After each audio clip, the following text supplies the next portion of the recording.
Friends, it's a very rare moment in the biography of all of us.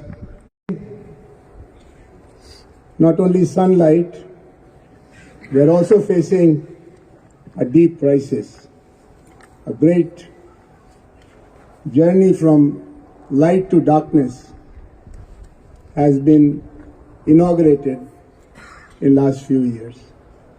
And in this journey towards darkness, we have a lighthouse. And this lighthouse is Ravish Kumar. अंधेरे में जब कोई फंसता है तो उसी को पता है कि अंधेरे में मशाल का होना, रोशनी का होना कितनी राहत देता है। हम लोगों के लिए मीडिया की दुनिया में रवीश कुमार जी का होना पूरे हिंदुस्तान के लोगों के लिए सच के साथ चलने की एक कवायद होती थी। लेकिन हमको ये नहीं मालूम था कि ये टेलीविजन के पर्दे पर आने वाले अंदर से इस हद तक ईमानदार होंगे।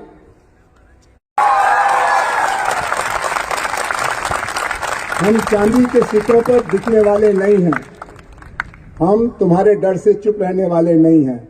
हम भारत की संतान हैं और भारत जैसा चाहेगा वही हम कहेंगे, वही बोलेंगे, वही करेंगे।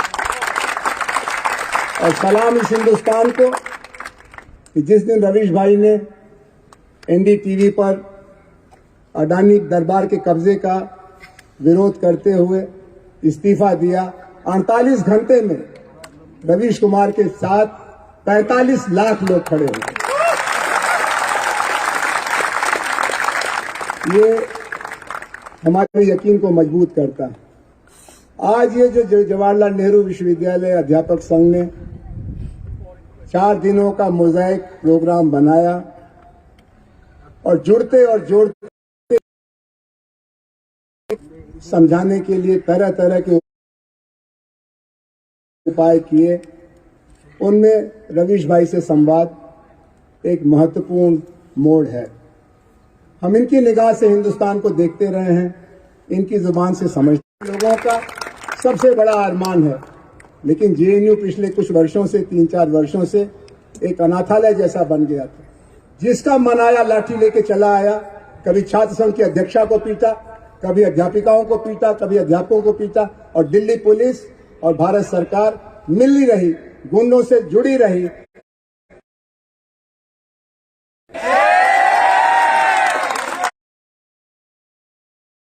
लेकिन तब राहत का मलहम रवीश कुमार जी ने लगाया था। हम उसी एहसान को पूरे सम्मान के साथ आपको चुकाना चाहते हैं, क्योंकि मदद करने का सेशन है। इसको हम पहले शुरुआती आत्मवक्तव्य सेल्फ स्टेटमेंट जैसा 5 मिनट 7 मिनट का रखें और उसके बाद फिर रवीश जी से बातचीत की जाए।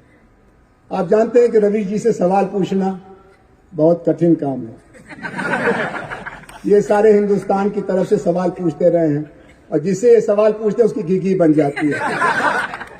लेकिन आज ऊंट पहाड़ के नीचे आया है। मैं पिछले कई बरस में कई बार एनडीटीवी के स्टूडियो में इनके सवालों के सामने खड़ा रहता था, और जब मुझे निमंत्रण मिला तो हमने कहा कोई चांस नहीं है कि मैं ना आऊं। मैं बनारस से कल रात 12 बजे आया, मुझे लगा कि इनसे बात करने का मौका मेरे लिए सम्मान की बात तो है ही, जेएनयू के लिए सम्मान की बात है और जेएनयू टीए के लिए बहुत बड़े अभिमान की बात है। तो मैं आपकी तरफ से रवीश जी का स्वागत करते हुए इनसे निवेदन करता हूं, आग्रह करता हूं, I request him to make his opening remarks, how he looks at the situation today in collective terms as a nation and in personal terms as a person, by Ravish Kumar. बहुत बहुत शुक्रिया प्रोफेसर आनंद, बहुत बहुत शुक्रिया जेएनयू अध्यापक संघ का, जो आने की मानसिक प्रक्रिया से गुजर रहा था और जिस प्रक्रिया से मुझे गुजारा जा रहा था उसके बारे में मैं थोड़ी टिप्पणी करना चाहता हूं, जिससे अंदाजा मिल सके कि देश के हालात क्या हैं और एक व्यक्ति की जिंदगी की परिस्थितियां क्या हैं। मैं आ तो रहा था उस व्यक्ति के नाम पर बने मेले में, जिस व्यक्ति से आज तक किसी ने नहीं कहा कि तुमने अपना नाम नाना के नाम पर क्यों नहीं रखा। तो हमें नहीं मालूम कि नेहरू का नाम उनके नाना के नाम पर था या उनके दादा के नाम पर था, लेकिन नाम नेहरू था और जवाहरलाल नेहरू के नाम पर बने इस विश्वविद्यालय में मैं आया, जहां इतने शानदार। मेरी हमसफर दोस्त नैना कहा करती हैं कि बाहर तो तुम बोल लेते हो, वो फ्लूक में चल जाता होगा, लेकिन जेएनयू में बोलने जा रहे हो, थोड़ी तैयारी कर लो, यहां फ्लूक में नहीं चलेगा। लेकिन आज मैं तैयारी करके नहीं आया हूं। तो आ रहा था, तो जब लोगों में जा रहा हूं तो उन्होंने कहा कि अरे बताया नहीं, अकेले जा रहे हो। मैंने कहा हाँ मैं अकेले जा रहा हूं। और तो जेएनयू में अकेले जा रहे हो। मैंने कहा मैं तो 3 लोगों के गुजरात में भी अकेले जाता हूं।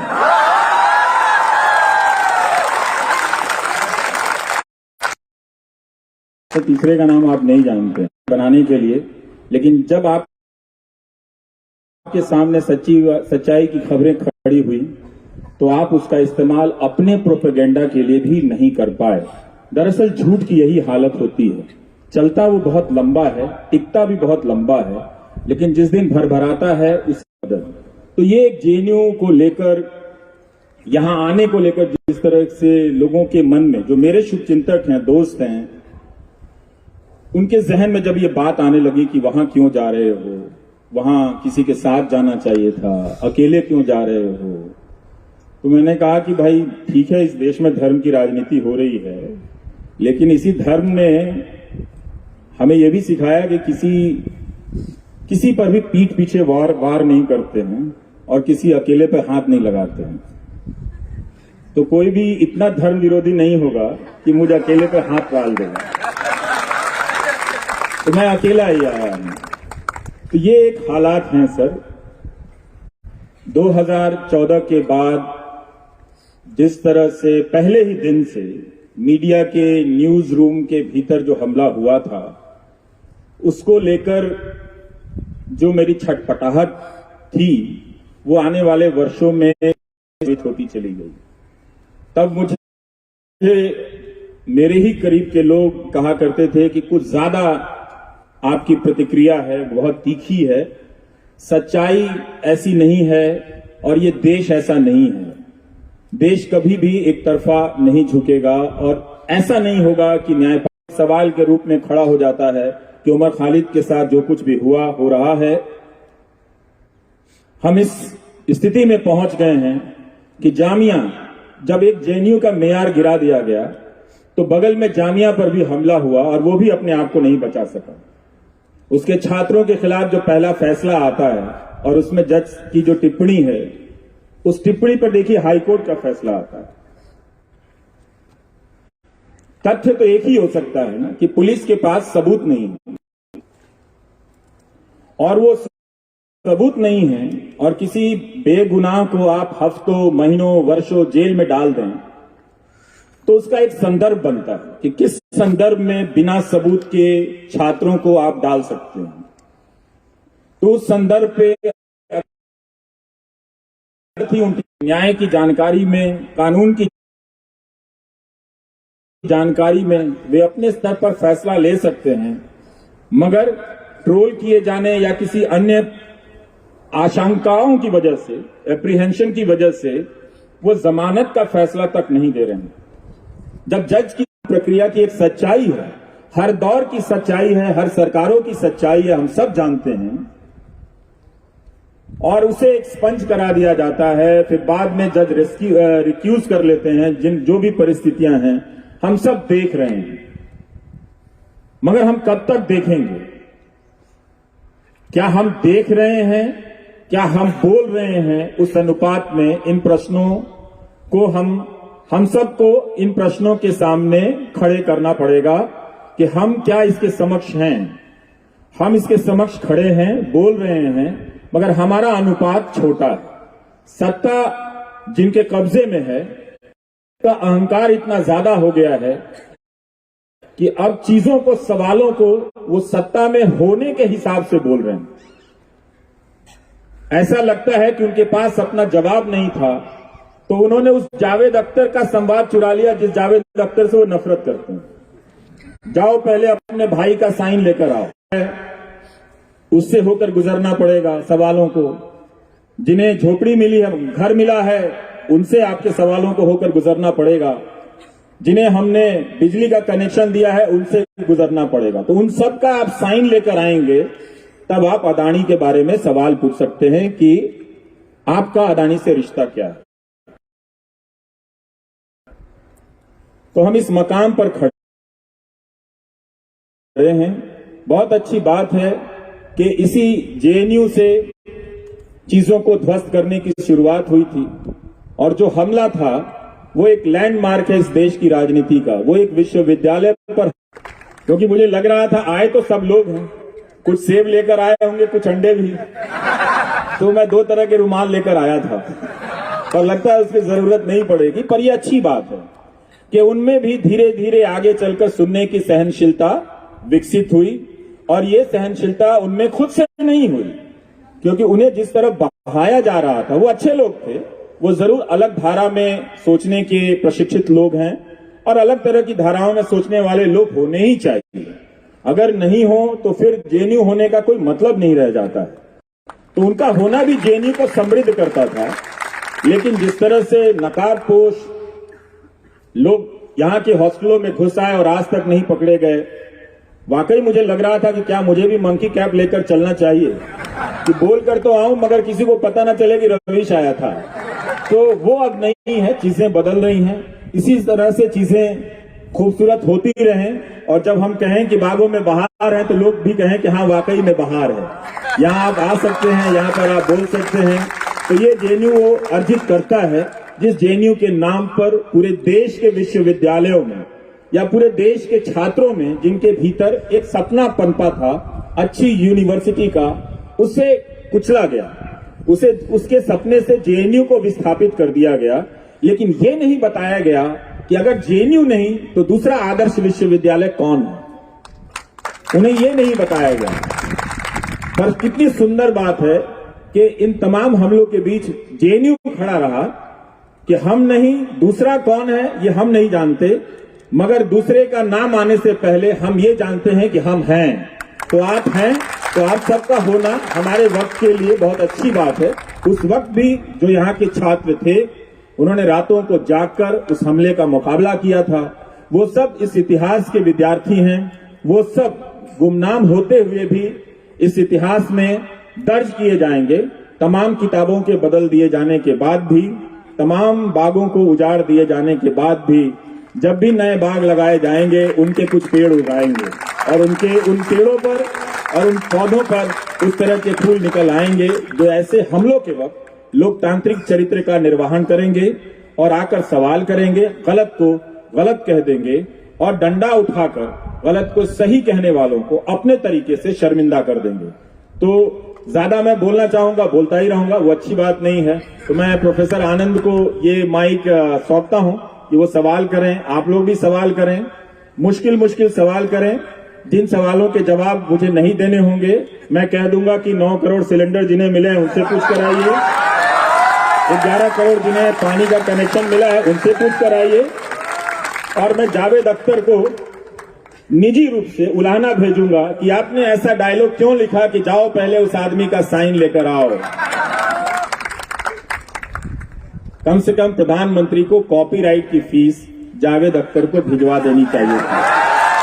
अगर इस देश में जावेद अख्तर ना हुए होते तो प्रधानमंत्री अदानी को संसद में खड़े होकर डिफेंड नहीं कर पाते।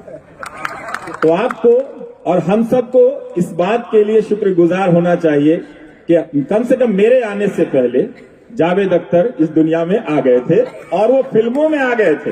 अच्छी बात ये हुई कि फिल्मों में वो डायलॉग लिख रहे थे कि भाई जाकर पहले उस आदमी का साइन लेकर आओ।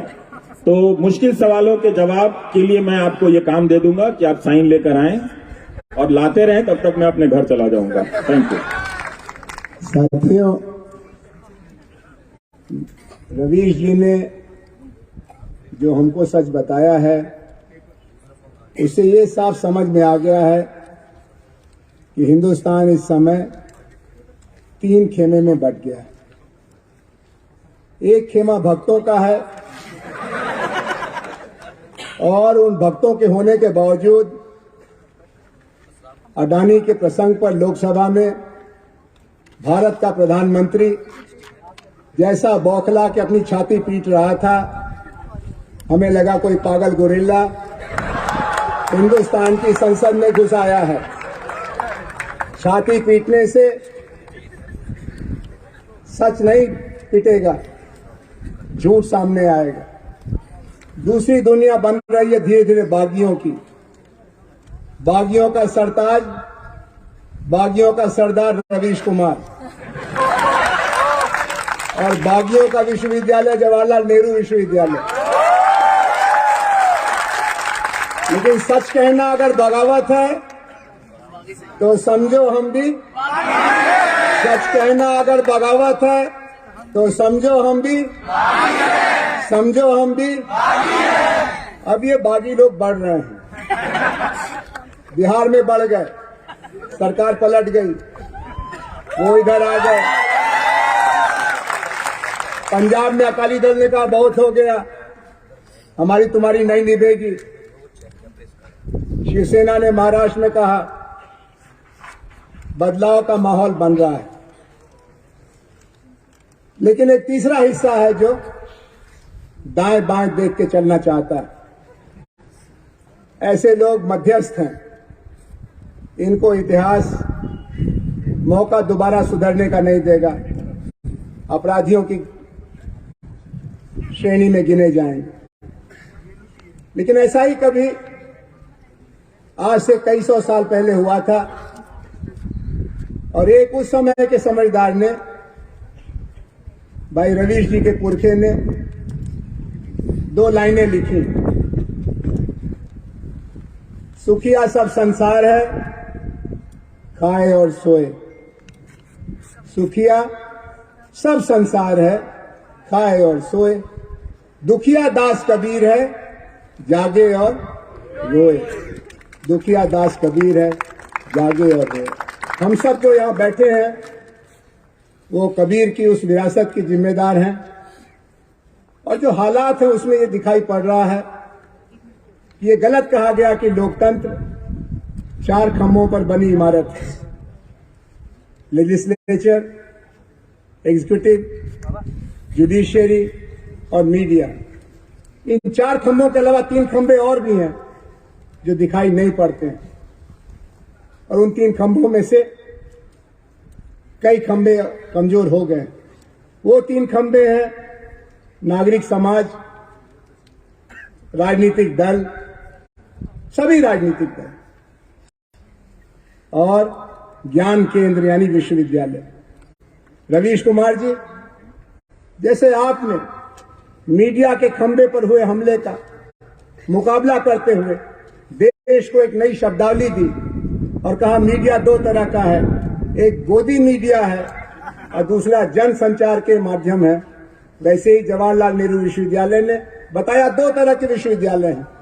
एक जहां राग दरबारी बज रहा है, जी हां जी हां जी हां, और दूसरी जगह सवाल पूछे जा रहे हैं कि ये क्यों हो रहा है और इसका इलाज क्या है। जवाहरलाल नेहरू विश्वविद्यालय उस 7वें खंभे में सवाल पूछने वाली जगह है और आपने निमंत्रण दिया है हमको कि सवाल पूछो। तो पहला सवाल तो यही बनता है कि क्या कारण हुआ कि आपने हिंदुस्तान के सबसे महत्वपूर्ण चैनल को कई दर्जन एपिसोड भारत की शिक्षा व्यवस्था के खोखलेपन के बारे में जागृत करने के लिए, जागने के लिए बनाया। ये शिक्षा की आपके हिसाब से क्या तस्वीर है और इस तस्वीर को बेहतर बनाने के लिए आपकी निगाह में क्या करना चाहिए? भाई रवीश कुमार। शुक्रिया। हम सब, इस देश का एक दुर्भाग्य है कि ज्यादातर लोगों को, आप कई पीढ़ी के लोगों से पूछें कि आपकी नजर में अच्छी यूनिवर्सिटी क्या है, तो उनके पास कोई जवाब नहीं है। उनके पास कोई उदाहरण नहीं है। कई पीढ़ी, आज की पीढ़ी से भी, हमसे पहले की पीढ़ी से भी, उनसे पहले की पीढ़ी से, तो वो 2-3 जवाबों के बाद खत्म हो जाता है कि अगर आप IIT नहीं गए हैं, अगर आप JNU नहीं गए हैं। लेकिन देश में और भी कई सैकड़ों विश्वविद्यालय हैं। तो मुझे बार बार जब 2014 के बाद नौजवान बहुत हमलावर हो गए, कहीं भी दौड़ पड़ते थे, दौड़ाने लग जाते थे, तो मुझे लगता था कि यही इन लड़कों में ये दुर्गुण कहां से आ गया। मतलब ठीक है, हर समय के नेता जनता को अलग तरीके से बांधने हाँकने की कोशिश करते हैं, पर ये तो एक नेता के लिए पूरी जनता मुझे ही दौड़ाए जा रही है। तो बार बार मैं इसे समझने की कोशिश कर रहा था, और जो हजारों व्हाट्सएप मैसेजेस आ रहे थे उन सबको पढ़ते हुए लगा कि ये क्लिक क्यों कर रहा है, इसको लिखने वाला कौन है। तो मैं एक निष्कर्ष पर पहुंचा कि जो लिखने वाला है वो बहुत ही हाई क्वालिटी के ट्रेंड लोग हैं, जो व्हाट्सएप लिख रहे थे, जिनका आप जैसे लोगों की बिरादरी के लोग मजाक उड़ा रहे थे। पर मैं उनकी उस भाषा का, उस कंस्ट्रक्ट को बहुत गौर से देख रहा था कि इसके पीछे बहुत ही प्रबुद्ध लोगों का दिमाग है, और बहुत ही हाई एंड लेवल पे जाके, या मतलब आपके ही स्किल का कोई प्रोफेसर, आपके ही स्किल का कोई स्टूडेंट, या आपके ही स्किल का कोई रिसर्चर ये काम कर रहा था, जो एक झूठ को इस तरह से, ऐतिहासिक झूठ को, धार्मिक झूठ को इस तरह से कंस्ट्रक्ट कर रहा था कि उन लोगों को लग रहा था कि पहली बार उन्हें नॉलेज मिला। तब बात मुझे समझ में आई कि ज्ञान का अंतर या ज्ञान की असमानता इस देश में आर्थिक असमानता से भी ज्यादा है। हम और आप में पैसे का बहुत फासला हो सकता है, आप छात्रों के बीच भी पैसे का बहुत फासला हो सकता है। क्योंकि आप JNU में हैं तो आप सभी का एक स्तर है, तो वो वहां भी फासला है, मगर उन फासलों में काफी अंतर है, बहुत कम दूरियां हैं। लेकिन जैसे ही आप यहां से बलरामपुर के किसी यूनिवर्सिटी के छात्र, या मोतिहारी के यूनिवर्सिटी के MS कॉलेज के किसी छात्र के नॉलेज से आप तुलना करें, या मगध यूनिवर्सिटी के किसी छात्र के नॉलेज से तुलना करें, तो ज्ञान की असमानता वो भयानक है। तो हमने उन छात्रों को ये कभी पता ही नहीं चलने दिया, उनके बाप दादाओं को भी नहीं, उनको भी नहीं, कि आपके इलाके में जो कॉलेज है, जो यूनिवर्सिटी है, वो खंडहर है। हजारों के हजारों छात्र हर साल पास होकर निकलते रहे, पर उन्हें पता ही नहीं चला कि अच्छी मिठाई होती क्या है। तो वो स्वाद नहीं दिया गया। वो स्वाद उन्हें व्हाट्सएप से मिलने लगा था, और उसके रंगीन अक्षरों से, उसकी रंगीन डिजाइन से मिल रहा था, जिसे वो पहली बार ज्ञान के रूप में ग्रहण कर रहे थे। और उनका आत्मसम्मान, आत्मबल, उस जिसे हम कहते हैं प्रोपेगेंडा, उससे उनको बढ़ रहा था। तो वो एक नॉलेज के रूप में रिसीव कर रहे थे, ग्रहण कर रहे थे, जिस तरह से आप अपने क्लास में अपने प्रोफेसर की बातों को नॉलेज के रूप में रिसीव करते हैं। और ये वही हुआ जिससे वो आक्रामक होते चले गए। जिस तरह से आप अपनी समझ को, आप अपने नॉलेज को प्रोटेक्ट करते हैं, गार्ड करते हैं, और आप अपने इथोस को गार्ड करते हैं, जिसके खिलाफ खड़े हो जाते हैं कि ये एक हमला है, उस तरह से उन नौजवानों को लगा कि ये हमारे इथोस पर कोई हमला कर रहा है। राजनीतिक रूप से वो आसान हो गया व्हाट्सएप के प्रसार के बाद कि वो इसके रक्षक बनकर किसी एक या दो व्यक्तियों को ट्रोल करें, पकड़ें। उसमें पैसे भी लगाए गए, पैसा भी खर्च किया गया। बहुत सारे लोकल स्तर पर गांधी के हत्यारों का महिमा मंडन हुआ। वो बिल्कुल जो उसकी लिखावट है, जो उसकी पेशगी है उस पूरे महिमा मंडन की, वो बहुत ही शानदार लेखों की तरह है। वो एक अजीब अजीब तरह के संदर्भों के साथ है, उनका कोई मुकाबला नहीं कर रहा था। तो मुझे लगा कि ये बताना बहुत जरूरी है कि आपको जिंदगी में कुछ मिला हो या ना मिला हो, मिलेगा या ना मिलेगा, लेकिन ये बात तय है कि आपको यूनिवर्सिटी नहीं मिली है। और जब देखने लगा तो पता चला कि कोई 3 साल से फंसा है, कोई 5 साल से फंसा है। किसी क्लास में, एक जिले के कॉलेज में करीब करीब 5000 छात्र छात्राएं हिस्ट्री में एडमिशन उन्होंने लिया है, लेकिन कोई टीचर नहीं है पढ़ाने के लिए। तो 5000 छात्र इतिहास के विद्यार्थी होकर भी इतिहास के एक शिक्षक के बगैर गुजर रहे हैं। वैसे JNU में भी शिक्षक नहीं होंगे इतिहास डिपार्टमेंट में, पूरे तो नहीं ही होंगे, कुछ खाली होंगे। जब यहां ये हाल है तो उस ज्ञान की असमानता पर किसी का ध्यान नहीं था। और जब मैं जीएन देवी को पढ़ रहा था तो उसमें एक बात मेरे दिमाग में खटक गई।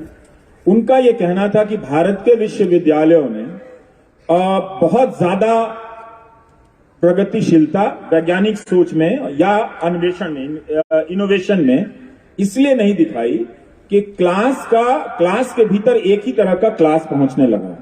जो भारत की गरीबी थी वो उन जिलों के नौजवानों को उन घटिया कॉलेजों से भी वंचित कर रही थी। वो इतने गरीब हो गए कि वो रजिस्ट्रेशन कराने की औपचारिकता पूरी करने के लायक भी नहीं थे, तो वहां से बाहर हो गए और माइग्रेशन में चले गए। तो एक तरह से ये वर्ग कौन था? ये वर्ग था अनुसूचित जाति का, जनजाति का और पिछड़ों का। तो ये बड़ा वर्ग जो अपनी गरीबी, अपने सामाजिक पृष्ठभूमि से क्लास में आता और अपनी सहज बौद्धिकता से, अपनी नैसर्गिकता से क्लास को समृद्ध कर देता। और कुछ संभ्रांत घरों के बच्चे भी होते, तो इस तरह का अनुपात अगर क्लास में बैठता तो वो भी इनसे सीखता और ये भी इनसे सीखते। तो क्लास के भीतर चैलेंज खत्म हो गया नॉलेज का। तो ये चीज मैं देख रहा था, तो मुझे लगा कि ये इस वक्त की सबसे बड़ी जरूरत है, इस पर बात करना। जब नौजवान आने लगे तो कहते थे कि हम चाहते हैं कि आप मुझ पे, हमारी यूनिवर्सिटी पे फोकस करें, पर हम मोदी समर्थक हैं और रहेंगे। तो हमने कहा आप जीवन भर रहें, मुझे उससे कोई समस्या नहीं है। अगर आपने राजनीतिक शादी कर ली है आप निभाइए उसे, मुझे उससे कोई समस्या नहीं है। आप मुझे बताइए कि अगर मैं ये बात उठाऊं तो क्या आप नहीं चाहेंगे? उन्होंने कहा नहीं, हम चाहते हैं कि हमें अच्छा शिक्षक मिले, हम चाहते हैं हमें अच्छी किताब मिले। तो उससे एक प्रेरणा मिली। उसके बदले में फीस मुझे भी दी गई कि वो नौजवान मोदी समर्थक बने रहे, पर उन्होंने मुझे गालियां देनी बंद कर दी या कम कर दी। तो वो एक अच्छा ट्रेड ऑफ था दोनों के बीच में, और इसका एक फायदा तो हुआ। कई जगह सत्रों में करेक्शन आया, कई जगह शिक्षक बहाल किए गए, और कई जगह वाइस चांसलर ने भी माना कि हाँ ये एक बड़ी समस्या है। और कई जगहों पर आरएसएस के लोग हों या मोदी समर्थक लोग हों, उन्होंने भी इसे स्वीकार किया कि अगर हम किसी भी प्रकार का भारत चाहते हैं तो उस भारत में अच्छी शिक्षा व्यवस्था तो होनी ही चाहिए। ये और बात है कि वो कर नहीं पा रहे हैं, उनके बस की बात नहीं है, लेकिन उन्होंने इसे बुनियादी समस्या के रूप में स्वीकार किया। तो इसका फायदा ये हुआ कि ये सबके लिए था और सबने इसे अलग अलग रूप से देखा, तो उस ताकत से मैं करता चला गया। शिक्षा का जो चेहरा है आपने दिखाया, आपने बेरोजगारी के सवाल को भी बहुत हमदर्दी से देखा। अक्सर हम बेरोजगार नौजवानों को दोष देते हैं कि तुमने पढ़ाई अच्छी नहीं की तो तुमको नौकरी कैसे मिलेगी, या अगर पढ़ाई अच्छी की है तो कहते हैं कि तुम्हारे बाप के पास इतना पैसा नहीं है कि लक्ष्मी पूजा कर सके तो नौकरी कैसे मिलेगी, या कहते हैं कि तुम्हारी भाषा अच्छी नहीं है, तुम मम्मी डैडी कल्चर से नहीं आए और नौकरी बड़ी चाहते हो। आपने इन सब सवालों को परे करके जॉबलेस ग्रोथ का सच सामने रखा। अभी जो बजट आया है उसके बारे में फिर दावा किया जा रहा है कि जॉब बूम होने वाली है और थोड़ा सा इंतजार और करो। आप इस धोखे के बारे में अन्य लोगों से अलग क्यों लिखते हैं या क्यों कहते हैं? क्योंकि मुझे उनके ही समर्थक आकर बताते हैं कि उनकी हालत खराब है, और वो ये भी बताते हैं कि वो पाला नहीं बदल सकते। मैं उनसे पूछता हूं मैं क्या करूं, मैं भी बदल लूं पाला? तो कहते नहीं, आप उधर ही रहो, आप बोलते हो तो हमारा काम हो जाता है। और ये सच बात है कि वो आते हैं। देखिए, इस तमाम दावों के बीच में ये तो सरकार का ही आंकड़ा है कि 25,000 रुपया आप महीना का कमा लें तो चोटी के 10% लोगों में आ जाते हैं। तो ये तो समृद्ध भारत नहीं हुआ। सरकार का ही आंकड़ा है कि 10,000 रुपया महीना कमाना इस देश में कितना मुश्किल है। जो ज्यादातर नई नौकरियां दिख रही हैं वो डिलीवरी बॉयज की दिख रही हैं, पर उनकी सामाजिक सुरक्षा कितनी खराब है। आप उनको देखिए कि वो कम पैसे में दिन रात, उस वक्त में जब सड़क पर बाइक चलाने के लिए जगह नहीं है, उसी जैम के भीतर में उनके लिए एक रोजगार आया है। जो डिलीवरी कर रहे हैं, घरों में भाग रहे हैं, हाँफ रहे हैं, लेकिन महीने का 10,000 या 20,000 रुपया भी नहीं कमा पा रहे हैं। तो ये जॉब क्रिएट किया है इन्होंने इनकी आर्थिक नीतियों में। ये इन्होंने, अगर इनकी जगह कांग्रेस होती तो हम दावे के साथ नहीं कह सकते कि इससे अलग आर्थिक सृजन होता, इकोनॉमिक क्रिएटिविटी होती, क्योंकि एक ही आर्थिक नीतियों के खानदान से दोनों आते हैं। अब दावा किया जा रहा है कि वहां सोच बदल रही है कांग्रेस में और वो इन चीजों की आलोचना कर रहे हैं, पर अभी भी साफ साफ देखना बाकी है कि इन आर्थिक नीतियों का विकल्प वो क्या पेश करते हैं। करना पड़ेगा उनको लिखित दस्तावेज के रूप में, लेकिन दोनों पार्टियों ने रिटर्न तरीके से अपने इकोनॉमिक एजेंडे को साफ साफ नहीं किया। उसमें दावे हैं, कभी वो 2047 पर चले जाते हैं, कभी वो 21वीं सदी के खत्म हो जाने के डेडलाइन पर चले जाते हैं। हर साल वो डेडलाइन बढ़ाते हैं, हर साल उनकी ट्रिलियन इकोनॉमी के दावे बढ़ते चले जाते हैं और हर साल वो जो उनके पास दिखाने के लिए कुछ होता नहीं तरक्की के नाम पर। तो यही दिखाते हैं कि $1 बिलियन का निवेश आया, पर ये नहीं बता पाते कि अदानी की कंपनी में जो निवेश आया वो मॉरिशस से कैसे आ गया, आया कि नहीं आया। तो जो आर्थिक नीतियां हैं वो जरूर कुछ घरानों के लिए समृद्धि देने वाली हैं, पहले से भी चली आ रही हैं। हमको उन नीतियों की निरंतरता को तोड़ने की जरूरत है, क्योंकि उन नीतियों को बहुत साल दे दिए गए। हर दौर की सरकार में, कांग्रेस की सरकार में भी और बीजेपी की भी सरकार में करीब करीब 20-20 साल दे दिए गए। अगर आप वाजपेयी सरकार का भी मिला लें, मोदी सरकार का भी मिला लें, तो दोनों तरफ 15 से 20 साल का मिला के कोई 90 से लेकर अब तक कोई 30 साल से ज्यादा का वक्त दे दिया गया। और इस वक्त उन नीतियों से जरूर समाज में कुछ समृद्धि आई है, कुछ बढ़ोतरी हुई है, लेकिन अंत में जाकर यही दिखता है कि कोई 25,000 रुपया भी कमा नहीं पाता है। तो इन चीजों की बात आप कैसे करेंगे? अब मुश्किल यह है कि इन चीजों की बात करना भी सरकार के खिलाफ बात करना हो गया। कोई भी बात आप करें तो उसकी डिजाइन ऐसे की जाती है कि आप सरकार के खिलाफ बात कर रहे हैं, लेकिन ये तो जनता के हक की बात है कि आखिर कब तक लोग 10,000 या 15,000 की नौकरी करने के योग्य होंगे। 2021 या 22 में तो ये डेटा है कि 12,000 से ज्यादा बिजनेसमैन सुसाइड किया। अदानी राष्ट्रवाद, एक नया राष्ट्रवाद आया, अदानी नेशनलिज्म। हमसे पहले कहा गया कि आपको इंडिया को डिफेंड करना है, तो चलो भाई इंडिया को डिफेंड करते हैं, चाहे किसी भी वजह से करते हैं। अब कहा जा रहा है कि इंडिया को डिफेंड करना है तो पहले अदानी को डिफेंड करना पड़ेगा। तो वो सारे न्यूज चैनल कह रहे हैं कि भारत पर हमला हो गया, पर वो सारे न्यूज चैनल तब तो नहीं कह रहे थे कि 12,000 इसी देश के बिजनेसमैन जब अलग अलग कारणों से बिजनेस डूबने के कारण सुसाइड कर रहे थे। ऐसा तो नहीं हो सकता कि वो सुसाइड करने वाले सारे कांग्रेस के वोटर होंगे या सारे कोई लेफ्ट के वोटर होंगे। उनके भी वोटर होंगे, उनके भी समर्थक रहे होंगे, पर ये कैसी राजनीति है कि उनकी पार्टी के व्यापार मंडल भी, व्यापार मोर्चा भी अपने कारोबारियों की आत्महत्या पर बोल नहीं पाया। आप सोचिए, आप तो फिर भी बोल रहे हैं, लेकिन उनके समर्थक होने की कीमत कितनी बड़ी है कि उनकी बिरादरी के लोग सुसाइड कर रहे हैं। और कोई भी इस देश में बिजनेसमैन या बिजनेस का कोई भी संगठन ये बात कहने की हिम्मत नहीं रखता है कि इतने सारे व्यापारी, अगर आपकी नीतियां हैं 20 लाख करोड़ के लोन का ऐलान किया गया था कोरोना के समय, वो लोन किसको गया, कहां गया, कैसे बटा कि ये 12,000 लोगों को सुसाइड करनी पड़ी। तो आप अपनी बिरादरी के, अपने संगठन के सदस्यों के प्रति भी ईमानदार नहीं हो पाते हैं, उनके मरने पर भी आवाज नहीं उठा पाते हैं। तो ऐसा लोकतंत्र तो क्यों चाहिए? और इस लोकतंत्र का क्या करना है फिर? ये तो ये लोकतंत्र नहीं है ना कि आप उनके सपोर्टर हैं, उनके लिए चंदा जुटाते हैं, मगर आपका साथी उसको लोन नहीं मिला और वो सुसाइड करता, आप बोल नहीं पाते हैं, और फिर आपको अदानी के लिए झंडा लेकर निकलना पड़ता है, जो अदानी और जिनका जो साम्राज्य है एक दिन आपके ही बिजनेस को निगलने वाला है। इसका मतलब है कि इस देश में जो सबसे ज्यादा जरूरी है लोगों को बताना कि नेशनलिज्म है क्या, और जो भी नेशनलिज्म का रूप होगा, कम से कम किसी भी नेशनलिज्म की परिभाषा में ये फिट नहीं बैठता है कि आप गौतम अदानी को डिफेंड करने जाए। किसी भी नेशनलिज्म की परिभाषा में नहीं फिट बैठता। आप नेशनलिज्म की परिभाषा से उससे प्रेरित होकर उद्योग धंधे स्थापित कर सकते हैं।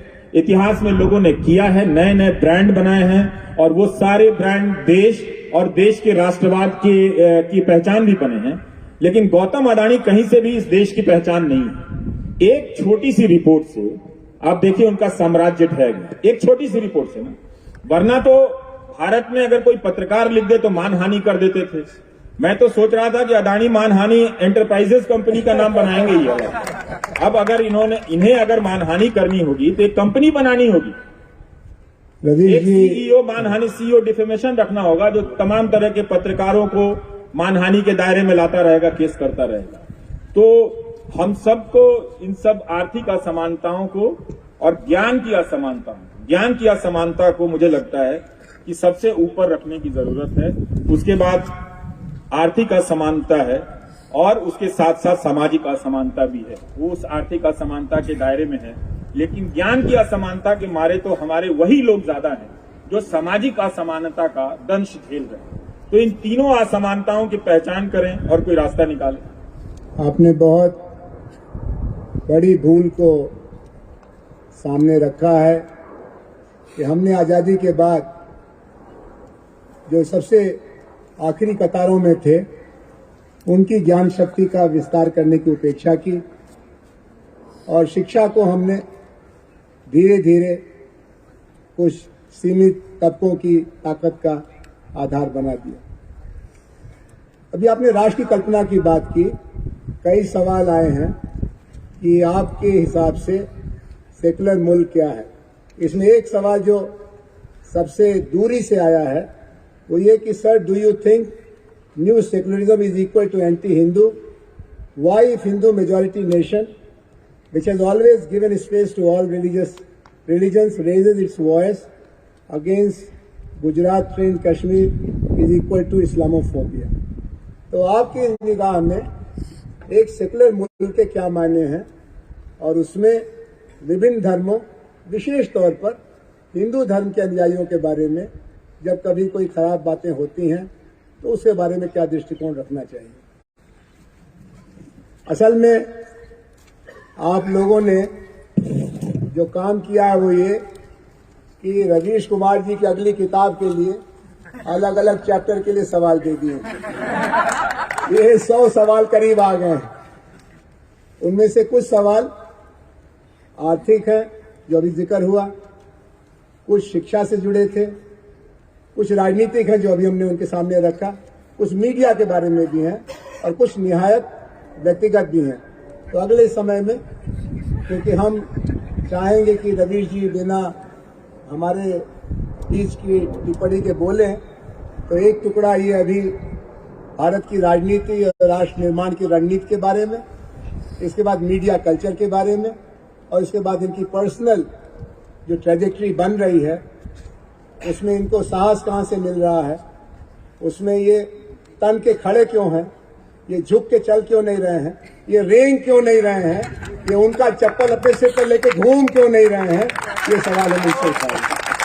तो हमने आपसे पूछा कि बहुत सारे सवाल आए हैं इस सवाल के बारे में कि सेकुलर मुल्क कैसा होना चाहिए और भारत में जो धार्मिक विविधता है उसमें क्या सेकुलरिज्म और बीइंग एंटी हिंदू एक दूसरे के करीब आ गया। बहुत अच्छा सवाल है, सब सवाल ही अच्छे हैं, लेकिन मुझे वो अच्छा लग रहा है जो लोग पेड़ के नीचे खड़े होकर सुन रहे हैं, क्योंकि मैंने ज्यादातर रैलियों को पेड़ के नीचे ही खड़े होकर सुना है। तो मुझे आज यहाँ अच्छा नहीं लग रहा है कि यहाँ कोई और बोल रहा होता और मैं वहां होता। आज जरूर शुरुआत इसकी, आपने बागी की बात की, मैं वहां से शुरू करता हूँ, देशद्रोही की बात से। तो अब तो आप कोई भी बात कहिए तो आपका जब देशद्रोही का टैग है वो लग जाता है। तो मैं सोचता हूँ देशद्रोही कौन होता है? देशद्रोही हमेशा जो वही होते हैं जो सत्ता में होते हैं, क्योंकि जनता में जो होता है वो विद्रोही होता है। तो ये जो देशद्रोही लोग हैं ये संविधान की शपथ लेते हैं और संविधान का उल्लंघन करते हैं, फर्जी यूएपीए लगा देंगे, फर्जी एनएसए लगा देंगे। तो इनसे बड़ा तो कोई देशद्रोही नहीं हुआ ना। आम जनता ने तो अपनी सामाजिक आर्थिक जिम्मेदारियों का निर्वहन करने के लिए शपथ नहीं ली, वो संविधान की बदौलत उसका नागरिक जरूर है, पर ये तो जब जिस दफ्तर में जाते हैं बाकायदा उस किताब की शपथ लेते हैं और ठीक उसका उल्लंघन करते हैं। तो जो स्कोप देशद्रोही होने का है वो पावर में बैठे लोगों का ज्यादा है। जनता में ज्यादा से ज्यादा लोग विद्रोही हो सकते हैं, है कि नहीं सर? अब रही बात कि भारत में जो नागरिकता और उसकी अवधारणा को आम जनों के बीच में ठीक से नहीं समझा गया, उस पर बहुत ज्यादा बहस नहीं हुई भी तो आज के दौर में इतना जब संचार विकसित नहीं था तो जनता के बीच नहीं हुई। तो जनता ने उस नागरिकता को अपने तरीके से समझा और बहुत खूबसूरत तरीके से समझा।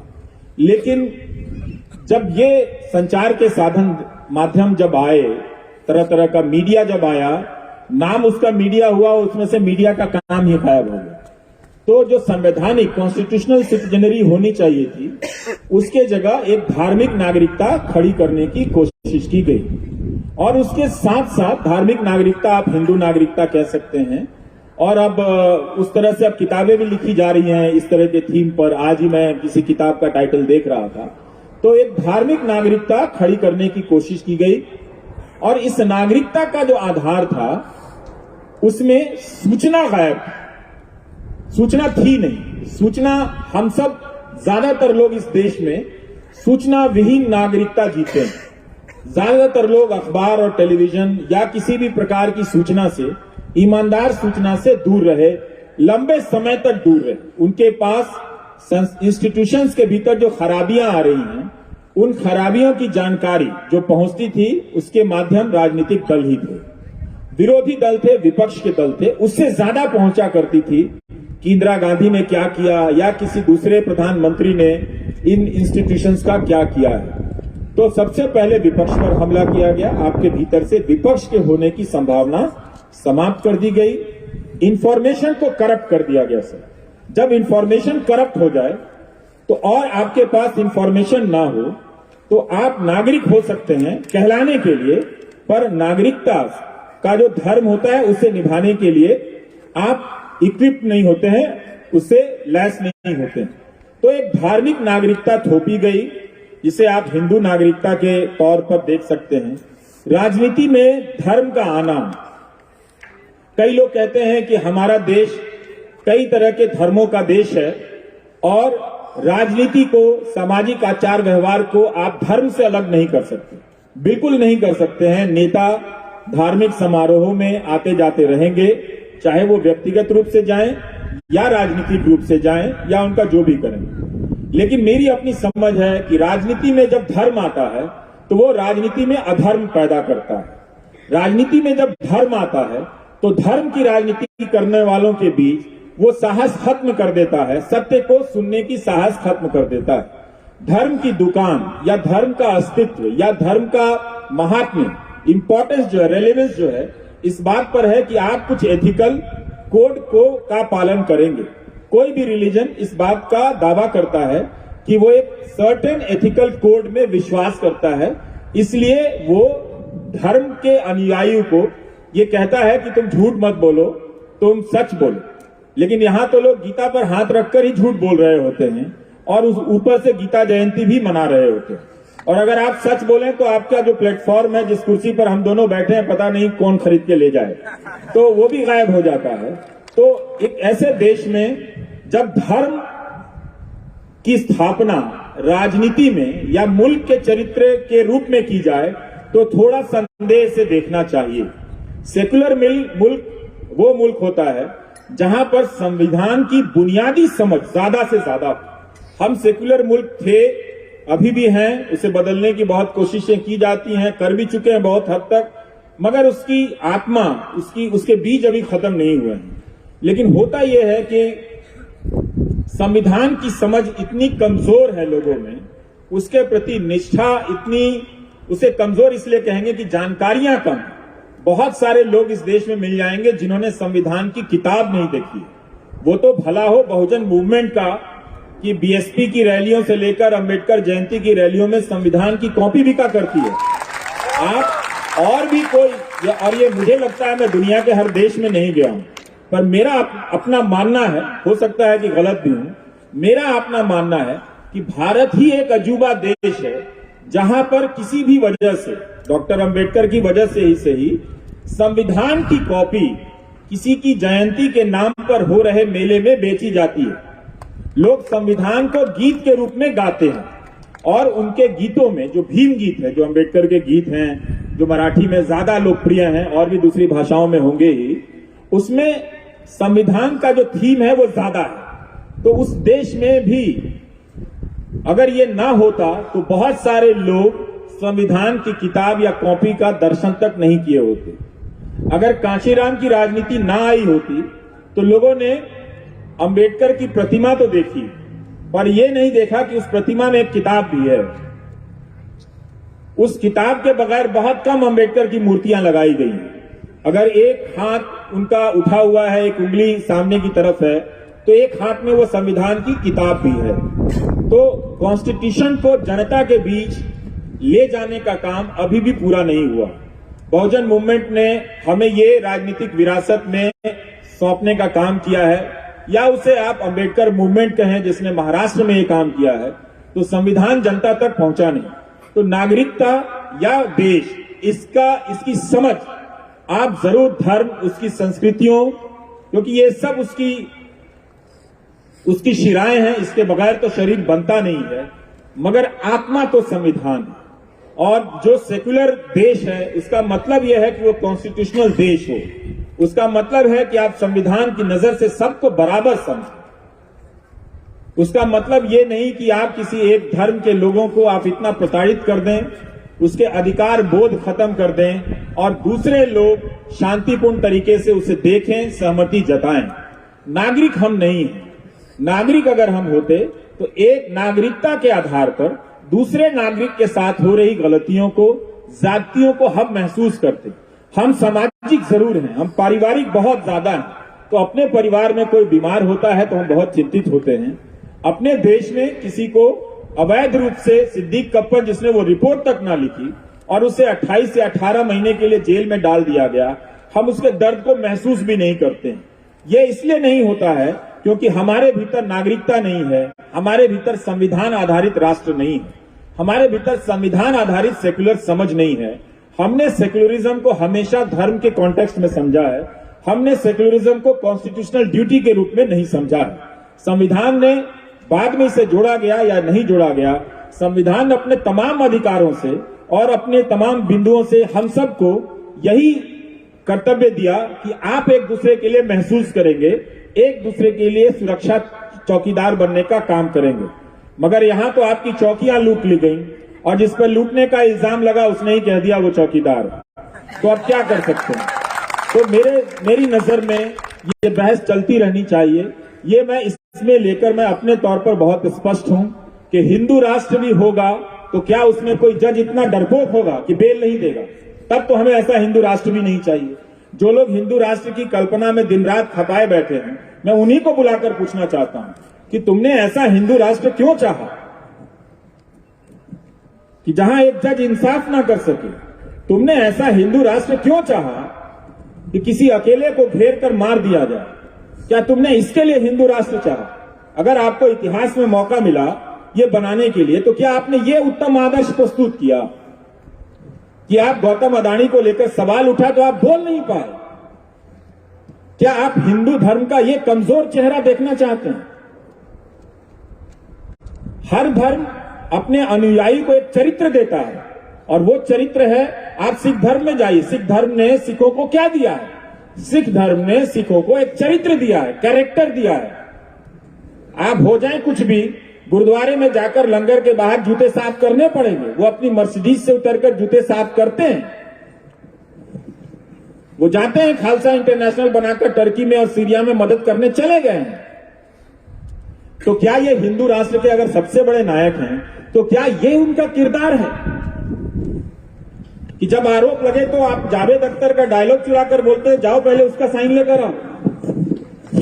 तो ये क्या किरदार है? तो हम किसी भी तरीके से हिंदू राष्ट्र का कोई शिखर नहीं देख रहे हैं। अगर ये सपना था जिस सपने को लेकर 100 साल चले हैं तो हम उन्हीं की बात करते हैं। आपने ये दिखाया हमें कि आपने एक ऐसा अपना श्रेष्ठ नेता दिया जो अडानी का नाम लेकर नहीं बोल सकता। इतना ही कहा जा सकता था कि जांच होगी, आप जांच पर भरोसा कीजिए,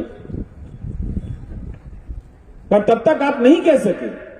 आप लगे सरकारी योजनाओं का पैम्फलेट पढ़ने के लिए, वो तो हम सब जानते हैं आपकी योजनाओं के बारे में, कौन नहीं जानता है। तो अगर आप किसी धर्म के बारे में, अब 8 साल हो गए, तो आप बताइए कि उस धर्म की संकल्पना के हिसाब से आपने क्या दिया। ये ऐसा गुलाम मीडिया दिया जो सरकार से सवाल नहीं कर सकते। अगर आप हिंदू राष्ट्र में यकीन ही करते हैं तो प्रधानमंत्री नरेंद्र मोदी उसके श्रेष्ठ नागरिक हैं, है कि नहीं? लेकिन वो तो 8 साल से प्रेस कॉन्फ्रेंस नहीं कर सके। हिंदू धर्म तो सबसे खुला धर्म है। आप कहीं से कोई आ जाइए, एक संप्रदाय बना लीजिए, एक देवता ले आइए, सब कहेंगे हमें स्वीकार है, ले आइए इनको भी। आप इससे बगावत करके कोई संप्रदाय बनाना चाहते हैं, बना लीजिए, वो भी स्वीकार है। वो चल रहा है इतने हजारों साल की परंपराओं से। इसी धर्म में, धर्म के आज दयानंद सरस्वती जी की जयंती मनाई जा रही है, शायद दिल्ली में रैलियां निकल रही, लेकिन दयानंद सरस्वती जी तो बनारस चले गए थे शास्त्रार्थ करने, पुराणों को लेकर। उन्होंने कहा कि मूर्ति पूजा का कोई प्रावधान नहीं है, बाकायदा वो शास्त्रार्थ हुआ था। तो किसी ने उन्हें पत्थर तो नहीं मारे ना बनारस में। वो एक पार्क में गए, तमाम तरह के पंडित आए ये समझाने के लिए कि मूर्ति पूजा का प्रावधान है, ये कहते थे मूर्ति पूजा का प्रावधान नहीं। तो आप दयानंद सरस्वती की जयंती मना सकते हैं, पर दयानंद सरस्वती से दयानंद सरस्वती को मत छीनिए। आप धर्म के नाम पर यही कर रहे हैं। तो धर्म के नाम पर 8 साल में अभी तक आपने कोई भी ऐसा आदर्श स्वरूप स्थापित नहीं किया। तो इसका मतलब है कि उसमें स्थापित करने के लिए कोई संभावना ही नहीं है। जो भी आदर्श कायम करने की संभावना है वो एक सेकुलर राष्ट्र में ही है, वो एक संवैधानिक राष्ट्र में ही है, जहां सबको बराबर का अधिकार मिलता है, जहां किसी पे फर्जी मुकदमे नहीं डाले जाते। आप हर चीज का पहले का उदाहरण दे देते हैं। तो आप क्या कर रहे हैं? आपने कौन सा आदर्श प्रस्तुत किया? तो ये बता दीजिए ताकि हम भी उसको देखें, जो उसके आलोचक हैं वो भी देखें कि हाँ भाई ये कुछ श्रेष्ठ चीजें ले आए हैं हिंदू धर्म के नाम पर। आप तो उसका मेयार छोटा कर रहे हैं।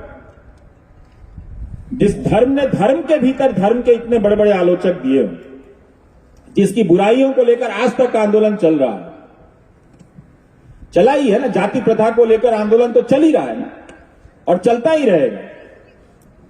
कौन लाया? आप इस पे चले जाए, आधे अधूरे तरीके से बात करते हैं,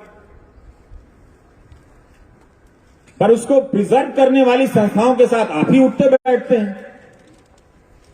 क्या आप मना कर देंगे कि जो आरएसएस का सदस्य होगा वो क्षत्रिय महासभा का सदस्य नहीं होगा, जो आरएसएस का सदस्य होगा वो उसका ब्राह्मण महासभा से कोई लेना देना नहीं होगा? आप ये कर ही नहीं सकते। तो आपके भीतर दुर्बलताएं आ जाती हैं। धर्म के नाम पर अगर आप राष्ट्र की कल्पना करेंगे तो आपके भीतर एक गुलामी करने की प्रवृत्ति आ जाती है। फिर आप धर्म के आधार पर कोई भी राष्ट्र किसी को नचिकेता नहीं बनने देता है। रवीश जी, इसी धर्म में प्रश्नोपनिषद है कि नहीं है? है ना? लेकिन आज आप प्रश्न कर दीजिए तो आपको देशद्रोही कहा जाता है। आप प्रश्न ना कर सके चैनल खरीद लिया जाता है।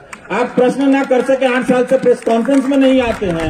आपको लगे कि आप प्रश्न कर सकते हैं आपके सामने, तो किसी एक्टर को कनाडा से ले आते हैं। तो कम से कम आप प्रश्नोपनिषद के प्रति भी ईमानदार नहीं। तो धर्म के आधार पर राष्ट्र की कोई भी कल्पना बेईमानों को बेईमानी से बचाने की संकल्पना है। इसीलिए सेकुलर राष्ट्र बहुत जरूरी है, जहां हम धर्म को लेकर निजी क्षेत्र में बहस करें, निजी जीवन में आचरण करें।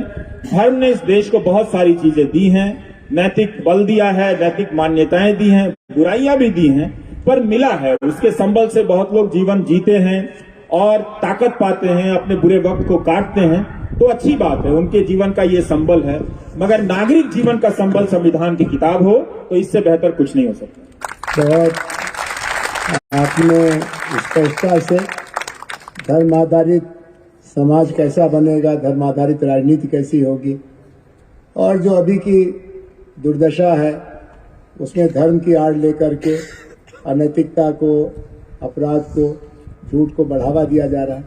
एक तरह से प्रश्न मुक्त भारत बनाने की बात हो रही है और सवाल तो वहीं नहीं पूछे जाते हैं जहां तानाशाही होती है।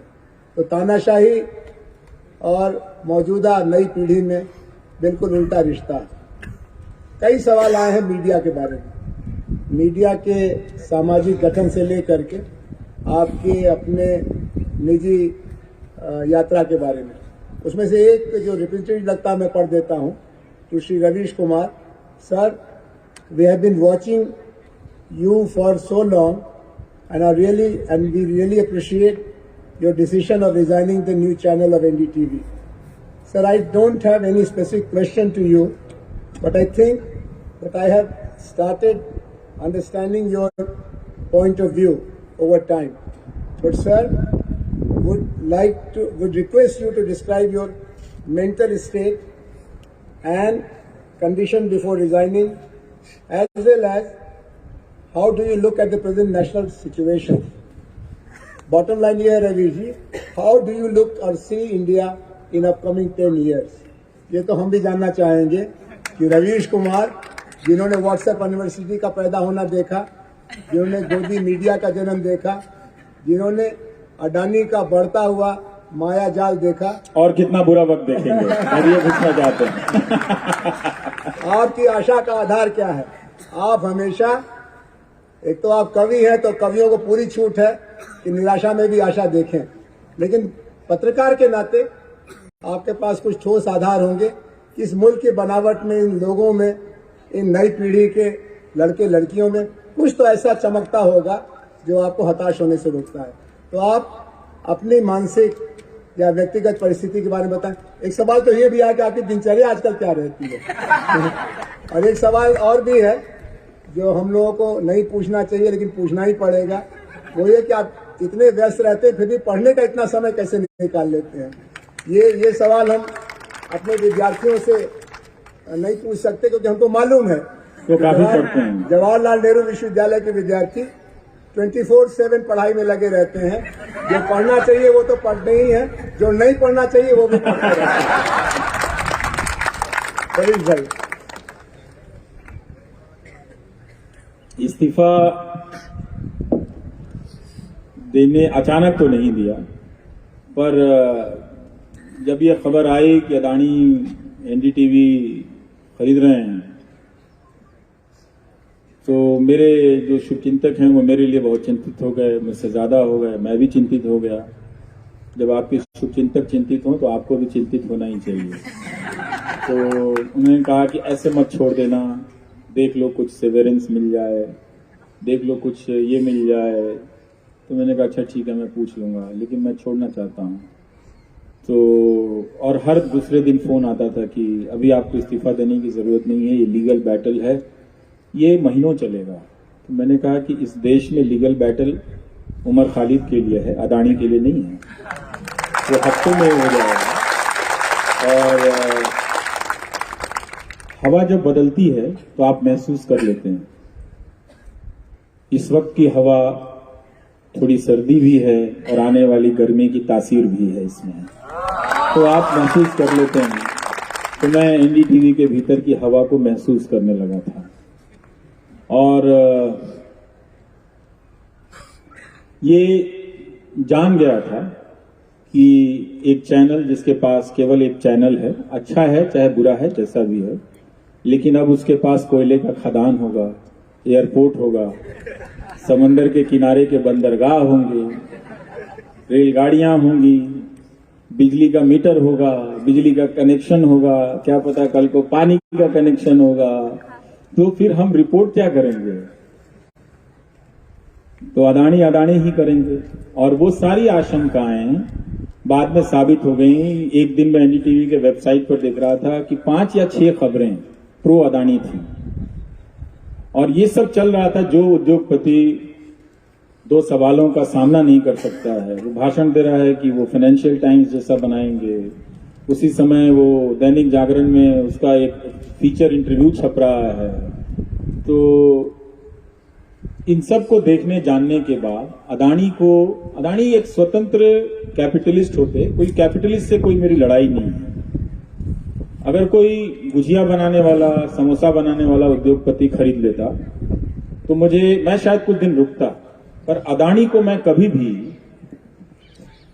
मोदी से अलग नहीं देख पाया, उनकी राजनीति के हिस्से से अलग नहीं देख पाया, क्योंकि उनका उभार उस दौर के समय, ऐसा नहीं है कि भारत में काबिल इंडस्ट्रियलिस्ट नहीं है, काबिल लोग नहीं हैं, लेकिन वो उनका एक्सटेंशन है। तो उनके ही एक्सटेंशन में नौकरी करने से अच्छा है करना और बीजेपी के दफ्तर में बैठ के पैम्फलेट लिखना, दोनों तो एक ही बराबर है ना।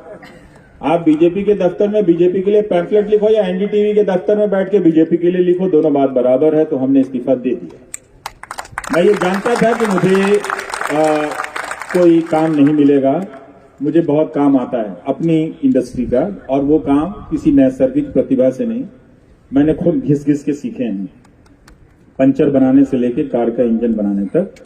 लेकिन प्रोफेसर आनंद, ये बात ये देश याद रखेगा कि मुझे किसी ने 2000 रुपए का ऑफर नहीं दिया काम का, और इस बात के लिए इस देश के लाखों करोड़ के विज्ञापनों से लैस मीडिया संस्थानों को शर्मिंदा तो होना ही पड़ेगा, आज ना करें। और मैं बोलता ही रहूंगा कि इस तरह के गोदी मीडिया को मत देखो, सब्सक्राइब मत करो। काम करते हुए भी बोला और उसके बाहर भी जाकर बोलूंगा, क्योंकि ऐसा नहीं है कि वो मुझे अफोर्ड नहीं कर सकते। ये राज भी कभी पता चल जाएगा तो आप सब जान जाएंगे कि इसे अफोर्ड करना तो सबसे आसान है पैसे के हिसाब से भी, लेकिन कोई कर नहीं सका। सबको मालूम है कि वहां छप जाएगा तो उसका पूरा कैरेक्टर बदल जाएगा। तो ये भाषण जरूर देंगे, कहानियां आपको विवेकानंद की सुनाएंगे, कहानियां आपको गौतम बुद्ध की सुनाएंगे, कहानियां आपको दयानंद सरस्वती की सुनाएंगे, लेकिन दयानंद सरस्वती की तरफ प्रश्न करने वाले को 2000 रुपए का नौकरी नहीं देते। और जब मैं राधा वल्लभ त्रिपाठी का वीडियो आप सब यूट्यूब में देखिएगा, वो काशी का शास्त्रार्थ करके, बहुत शानदार वीडियो, उसमें बता रहे हैं कि उनके पास, दयानंद सरस्वती के पास पैसे की कमी ये नहीं थी, कोई एक सेठ था उनको पैसा देता था वो अठन्नी चवन्नी में, जिससे वो पर्याप्त पैम्फलेट छपवा लेते थे, किताबें खरीद लेते थे और पूरे शहर में पैम्फलेट लगाते थे बाकायदा कि इस तारीख को मैं मूर्ति पूजा के विरोध में, पुराणों के विरोध में यहाँ शास्त्रार्थ करने वाला हूं, आप मुझे वैसा भारत लाकर दे दो। इसलिए मैंने इस्तीफा दे दिया, और वो बात, मेरी सारी आशंकाएं साबित होने में कोई ऐसा नहीं कि इस साल भर का इंतजार करना पड़ा। 10 दिन में हिंडनबर्ग की रिपोर्ट आई, भरभरा गए भाई साहब। अब वो रजत शर्मा क्या इंटरव्यू देने नहीं जा रहे हैं, बहुत पसंद करते हैं। तो वो सब मैं जानता था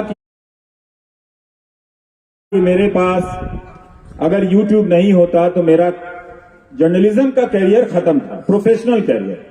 जिस प्रोफेशन को मैं बिलोंग करता हूं, उस प्रोफेशन ने मुझे डिजोन कर दिया। कर सकता आप, ठीक है, आप प्रधानमंत्री मोदी के कुछ काम से खुश हैं, उन्हें सपोर्ट कर सकते हैं, फेयर डील है। पॉलिटिक्स में तमाम तरह के विकल्पों को देख के किसी को सपोर्ट करते हैं। इस मीडिया को देखकर जो किसी लायक नहीं है, दुनिया के किसी देश में छोड़िए, अपने गांव में इसको डिफेंड नहीं कर सकते आप, इस गोदी मीडिया को, अपने गांव में नहीं। इस मीडिया को लेकर भी कोई नहीं बोल रहा। तो ये जानते हुए भी इस्तीफा दे दिया तो जरूर भावनात्मक रूप से मुझे उसके पहले कई लोग मिल रहे थे। 2 घटनाएं हैं। एक हमारे साथी मित्र ने लिखा कि हम सब जानते हैं कि आपको बहुत दबाव आ रहा होगा कि आप वहां बने रहें क्योंकि वो स्पेस चला जाएगा, लेकिन अगर हमें ये पता चल जाएगा कि इस बात के लिए आपने इतना घुट-घुट कर जिया है और इतनी तकलीफ उठाई है उस न्यूज फ्लोर में, तो हम बर्दाश्त नहीं कर पाएंगे। और एक महिला ने कहा, मुझे कहीं पूजा में मिल गई थी तो वो रोने लगी, तब मैंने काफी छुट्टियां ले रखी थी, तो उन्होंने कहा कि रोने लगी, तो मैं उनका, तुम्हें बड़ी चिंता हो रही है, ये लोग तो तुम्हें छोड़ेगा नहीं, कैसे क्या करोगे, ये करोगे। मैंने कहा नहीं आप चिंता मत कीजिए, मेरे पास मैंने अपनी सेविंग्स ठीक रखी है, मैं खर्चे भी बहुत संभाल के करता हूँ, तो इतनी जल्दी तो कुछ नहीं होगा, 1 आध साल में काम चला लूंगा।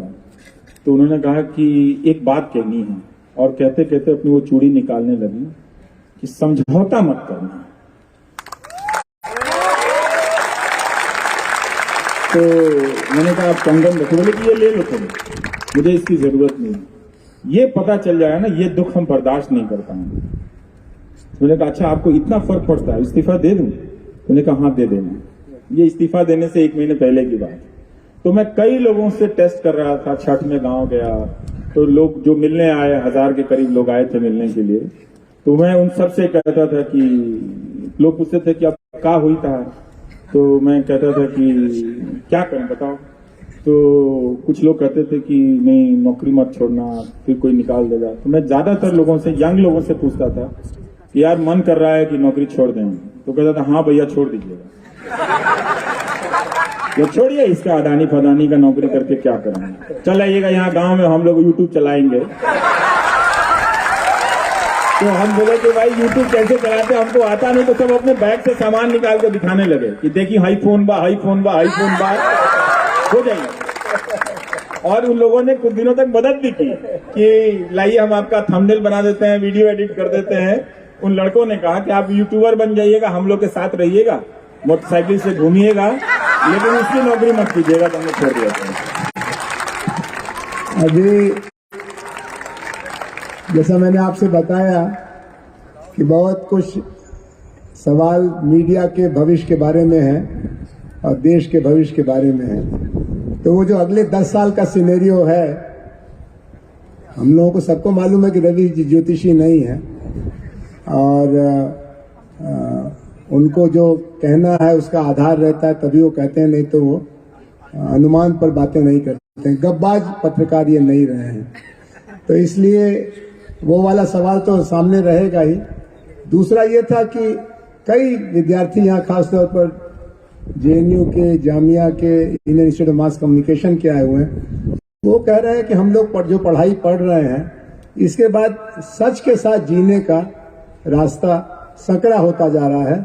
हमें अपनी मर्यादा, अपनी मान्यता और अपने भविष्य के साथ कैसे एक ऐसा सिलसिला बनाएं कि हम अपनी बात भी कह सकें, सम्मान भी रह सके और भविष्य भी बन सके।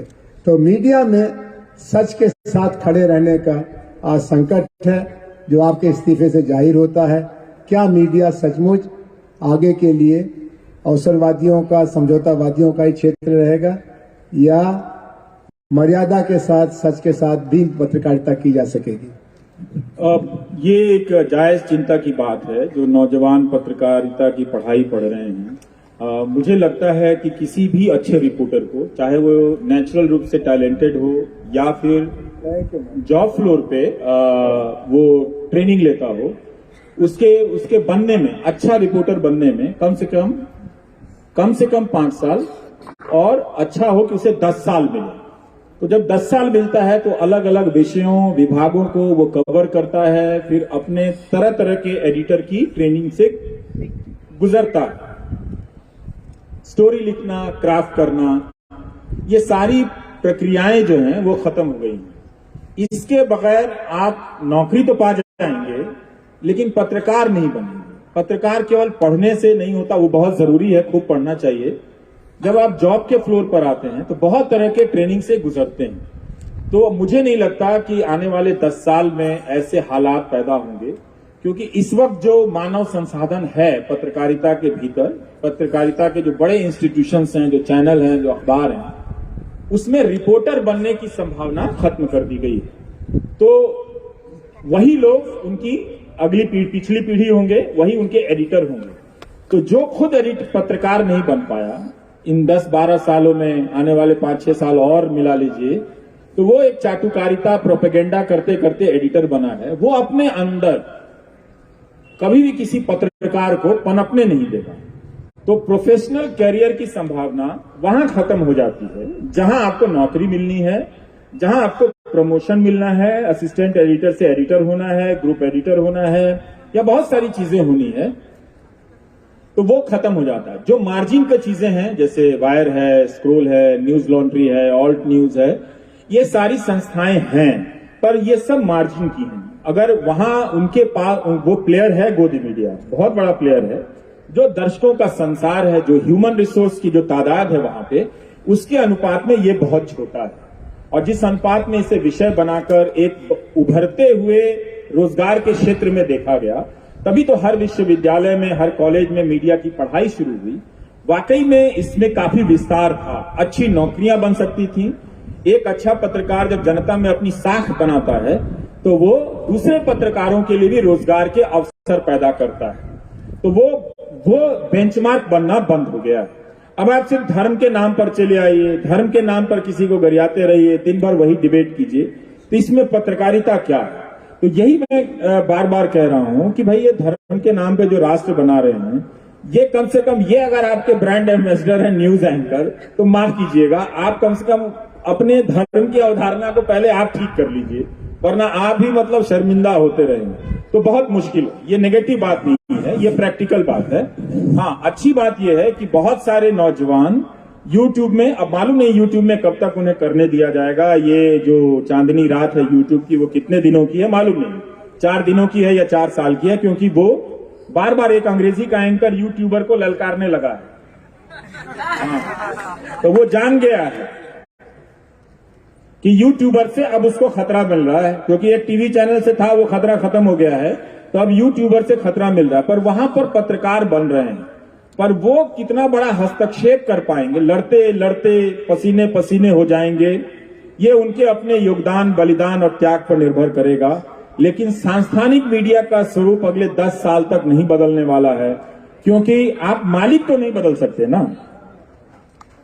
संपादक तो जूते चाट रहा है, ये तो जूते के अलावा तलवे भी चाट रहे हैं जो मालिक हैं, जो बड़ी बड़ी गाड़ियों से घूमते हैं, कहीं डाबोस में चले जाते हैं, नया नया कोट सिलवा के ब्लैक वाला जो मिलता है, तो ये तो नहीं बदल पाएंगे। तो ये इतना ओनरशिप, इतना ह्यूमन रिसोर्स आप रिप्लेस नहीं कर पाएंगे। तो मीडिया के बगैर किसी नागरिक आंदोलन की कल्पना करना या नागरिकता की समझ में बदलाव की कल्पना करना बहुत मुश्किल काम है। उसके बगैर भी हो सकता है, वो करने के लिए सबको कुर्बानी देनी पड़ेगी, सबको उतनी ही मेहनत करने की जरूरत है। लेकिन एडवांटेज उनको रहेगा, हमेशा ही बढ़त उन्हें मिलेगी, क्योंकि कब्जा उनका है।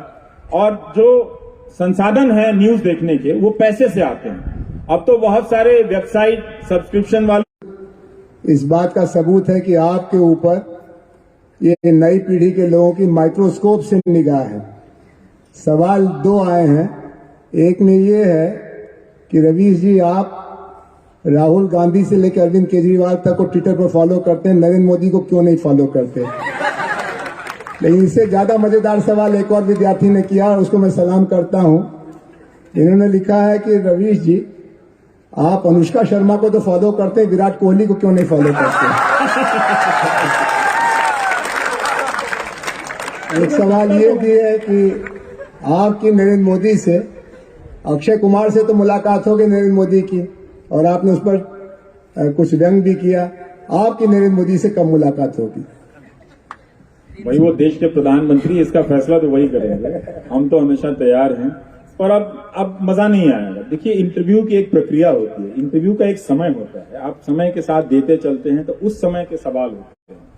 अब 10 साल बाद सारे जो पुराने सवाल छूट जाएंगे, और पूछने की भी अपनी सीमाएं हो जाएंगी कि क्या पूछें, कुछ तो समय तय रहेगा, तो वो सारी चीजें तो अब रहेगी नहीं। और दूसरी बात यह है कि क्या वो हिम्मत कर पाएंगे तो ये उन्हें तय करना है, मुझे नहीं तय करना। वो जो ट्विटर वाले सवाल थे, वो ट्विटर वाले मुझे तो लगता है कि मैं फॉलो करता हूं, और नहीं करता हूं तो ये कोई बड़ी बात नहीं, मैं कर सकता, मैं करता तो हूं, कोई एक हैंडल तो जरूर करता हूं, ऐसी बात तो नहीं। पर अगर किसी ने ये सवाल पूछा तो जरूर रिसर्च किया होगा। तो अभी मैं संदेह का लाभ देना चाहूंगा। और अब ये जवाब, मैं क्रिकेट कम देखता हूं, और तो इसलिए विराट कोहली को नहीं फॉलो करता, पर अनुष्का शर्मा को शायद मैं इंस्टा पे करता हूं। अभी एक सेट है सवालों के जो भारत के अलग अलग हिस्सों के बारे में है और रवीश जी से वो जानना चाहते हैं उनके बारे में। लेकिन मुझे लगता है कि रवीश जी को उन सवालों को जवाब देने का कारण नहीं बनता है। एक तो सवाल यह है कि ये बिहारी होना क्या अपमान की बात है और स्टीरियोटाइप हो गया है चारों तरफ और बिहारियों का बड़ा अपमान होता है, हमें क्या करना मैं चाहिए? इसका दूं जवाब। ये आप तो चूंकि खुद बिहारी हैं इसलिए या तो आप भोजपुरी में बोलिए या इस सवाल को छोड़ दीजिए। नहीं, मैं बोलना चाहता हूँ ये एक बात विक्टिमहुड वाली बात है ना। ये पंजाबी को भी लगता है, ये मद्रासी को भी लगता है, ये बिहारी को भी लगता है और ये पूर्वोत्तर के लोगों को भी लगता है। तो ऐसा नहीं है कि केवल बिहारी के साथ ऐसा होता है। ये इसलिए होता है कि हम सब अपने अपने व्यवहार में इतने असंवेदनशील हैं, अपने मुहावरों की बनावट और उसके चुनाव में इतने असंवेदनशील हैं कि हमें पता नहीं होता। हमें तब पता चलता है जब हमारे साथ कोई करता है, तब हमें लगता है कि बिहारी के साथ ऐसा क्यों होता है। लेकिन फिर क्या बिहारी चेक करता है कि वो मद्रासी के साथ क्या कर रहा है? क्या बिहारी चेक करता है कि वो पंजाबी के बारे में क्या बोलता है? क्या बिहारी चेक करता है कि वो बंगाली के बारे में क्या बोलता है? यही बात है कि हम सब एक दूसरे को संदेह की निगाह से देखते हैं। हाँ, चुटकुला सहने के मामले में आप पंजाबी लोगों का कोई मुकाबला नहीं है। जितना लतीफा सिख लोगों को बनाया गया और जितना उन्होंने लतीफे के स्पिरिट में लिया, वो सही मामले में डेमोक्रेटिक लोग हैं कि उन्होंने इसका बुरा नहीं माना, बल्कि सिख ही सिख के लतीफे सुनाते रहते हैं। पर वो ये बात जानते हैं कि ये लतीफा। लेकिन हाँ, अगर आप पंजाब से आ रहे किसानों को आप खालिस्तानी कह दें, आतंकवादी कह दें, तो वो ये भी जानते हैं कि ये लतीफा नहीं है। वो ये जानते हैं कि आ कहां से रहा है। तो एक बार जब नफरत करने की सोच आपके भीतर आ जाए, वो है हम सबके भीतर बनाई गई है, चाहे हम किसी जाति के नाम पे कर लें या प्रांत के नाम पे कर लें या धर्म के नाम पे कर लें, वही अलग अलग तरीके से हमारी जुबान पर आती रहती है। तो ऐसा